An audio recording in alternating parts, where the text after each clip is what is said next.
पुंडलीकवरदेव हरी विठ्ठल, श्री ज्ञानदेव तुकाराम, पंढरीनाथ भगवान की जय, माऊली ज्ञानेश्वर महाराज की जय, जगद्गुरु तुकाराम महाराज की जय.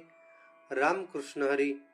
श्रोते सज्जन हो, अध्याय नंबर 4, ओवी नंबर 111 ते 120 या ज्ञानेश्वरीच्या 4थ्या अध्यायातील या ओव्यांमध्ये माऊली ज्ञानोबाराय कर्म, अकर्म, ब्रह्मभाव आणि निष्काम कर्मयोग यांचं अतिशय सूक्ष्म तत्व सांगतात. ज्याच्या अंतःकरणामध्ये मी आणि माझं हा अहंभाव नाहीसा होतो, ज्याला सर्वत्र परमात्मा दिसतो, त्याची सर्व कर्मे बहुरूप होतात. तो मनुष्य कर्म करीत असला तरी कर्म बंधनात अडकत नाही. यज्ञ, हवन, पूजा, व्यवहार हे सर्व अखेरीला ब्रह्मस्वरूपात विलीन होतात, असे या ओव्यांमध्ये माऊली सांगतात. ते आपण एक एक ओवी आणि त्या ओव्यांचा अर्थ पाहू. चरणी हन चाले, मुखे जे जे बोले, ऐसे चेष्टा जात ते तुले, आपणची जो. ज्याच्या चालण्यात, बोलण्यात आणि प्रत्येक कृतीत परमात्म्याचाच भाव भरलेला आहे, ज्याला सर्व व्यवहारांमध्ये स्वतःचं आत्मस्वरूप अनुभव येतो, तो प्रत्येक कृतीमध्ये ईश्वराला पाहत असतो. ज्याच्या सर्व हालचाली आत्मस्वरूप होतात, उठता बसता की प्रत्येकाच्या घटामध्ये असा व्यक्ती देवाला पाहत असतो, आत्मतत्व पाहत असतो. हे असो विश्व पाही, जयासी आपण पे वाचोनी नाही, आता कवनते कर्म काही बाधित याते. ज्याला या संपूर्ण विश्वामध्ये स्वतःच्या आत्मस्वरूपाशिवाय दुसरं काहीच दिसत नाही, अशा ज्ञानी पुरुषाला कोणतं कर्म बांधू शकणार? कारण त्याच्यासाठी सर्व काही ब्रह्मस्वरूप झालेला आहे, तो स्वतः देवमय झालेला आहे. हा मत्सरू जेथ उपजे, ते तुले नुरेची जया दुजे, तो निर्मत्सरू काही म्हणजे बोलवरी.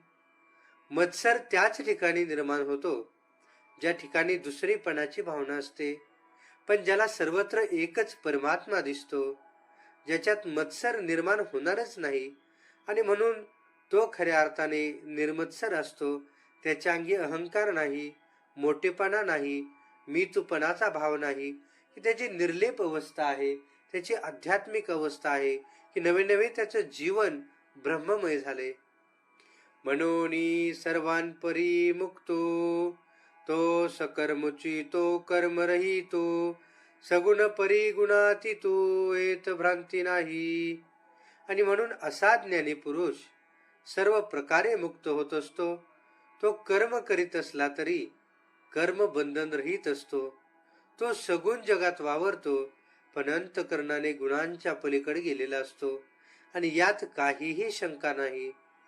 तो देहा संगे तरी असे, परी चैतन्या सारिखा दिसे, पाहता परब्रह्माचे नी कसे चोखळो भला.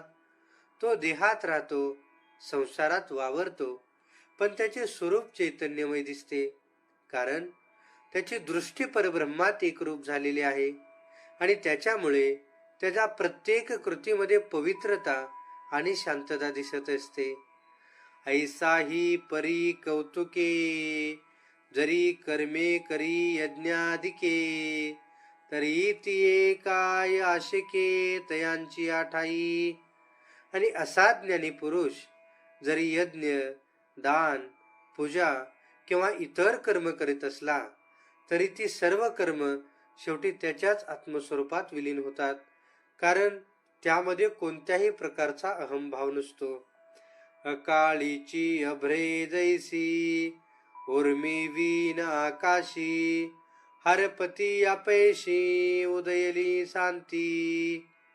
जरी अचानक आलेली ढगांची छाया वाऱ्याविना आकाशातच नाहीशी होते, तसं ज्ञानीपुरुषाची कर्म आपोआप शांत होऊन या ब्रह्मामध्ये, देवामध्ये विलीन होऊन जातात.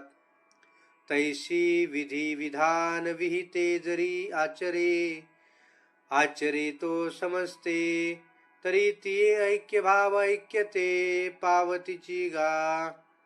जो शास्त्रानुसार सर्व विधी विधान करीत असला, तरीही त्याच्या अंतकरणात एकत्वाचा भाव असल्यामुळे ती सर्व कर्मे की शेवटी परमात्म्यात एकरूप होत असतात.